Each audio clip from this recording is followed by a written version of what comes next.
Pia Wurtzbach nagmalaw Disney princess sa suot na gown na gawa ng designer na si Michael Cinco. Tuloy nga sa pagrampas sa Cannes, France, ang Miss Universe 2015 na si Pia Wurtzbach.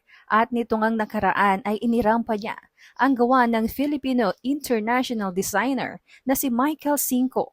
Suot ang light blue gown na gawa nga ng designer ay nagmistula raw Disney princess ang dating Miss Universe. Komento nga ng isang netizen, OMG Pia, another iconic gown from the icon Michael Cinco and the Queen of the Universe Pia Wurtzbach.